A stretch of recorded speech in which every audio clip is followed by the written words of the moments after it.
Dobar dan, ja sam Goran, vaš domaćin, firma Eurobet kao najveća specijalizirana trgovina vrtnih strojeva i opreme u Hrvatskoj. Danas imamo jednu kratku temu. Nije tako često, desi se, vjerovatno će se svakom ponekad u nekom trenutku desiti. To je bijeli dim iz auspuha, je li motor gotov? Ne nužno, najčešće nije. Radi se o tome da kod spremanja u spremište krivo smo kosili, nismo kosili poprečno, kosili smo gore dolje, ili smo ju posebno naginjali na prednje kotače, ili smo prepunili uljem, ili smo ju naginjali na bok. Kod nekih motora će i tada se to desiti. I u cijelom tom procesu, znači kažem, ili više ulja ili u nekakvom krivom naginjanju, krivoj košnji, nešto ulja će otići u sam cilindar. Nije to nekakva strava.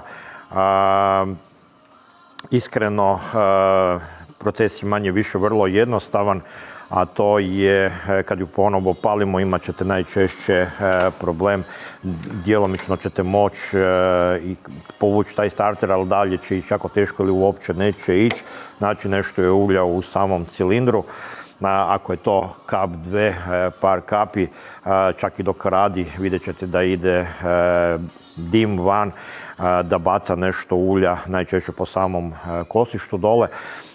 Znači, jedan vrlo jednostavan proces. Ako ste ugasili i ne možete više upaliti, znači previše ulja otišlo u cilindar, vrlo jednostavan savjet, skinu kapu svjećice sa svjećice, svjećica je naprijed s prednje strane.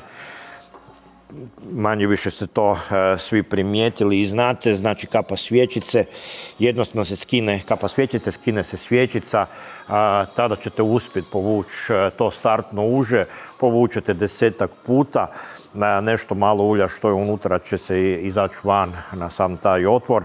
Očistimo otvor, očistimo svjećicu, vratimo, upalimo, pol minute, minuta, možda čak i 2-3 minute, još uvijek će nešto ići tog dima i nešto će izbacivati ulja van.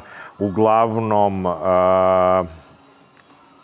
za par minuta će to nestati, očisti se kosilica i nastavimo raditi. Ako sami ne uspijete to odraditi, naravno može se kroz servis, znači još uvijek to ne znači da je problem s motorom, da će otići, da je bilo kakav problem s motorom. Jednostavno, dešava se i najboljima, dešava se svima, tako da nemojte se ništa grist, nije nikakav strašan problem, malo čišćenja, izgubit ćemo par minuta ili eventualno posjeta servisu.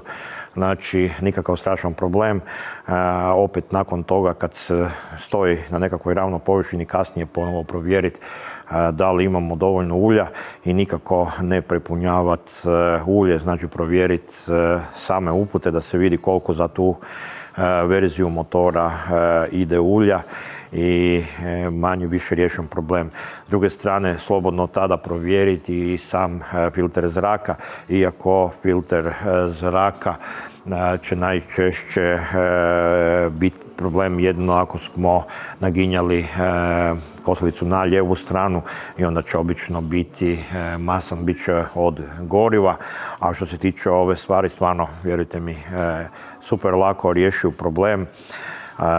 Ako imate volje i želje, možete to sami riješiti u par minuta. Ako ne, kažem, lagano posjetiti servis, ništa nije izgubljeno, sve će biti ok i vidite da je jednostavno rješenje.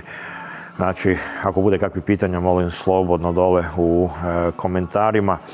Ali što se tiče ove teme, to je to. Hvala lijepo.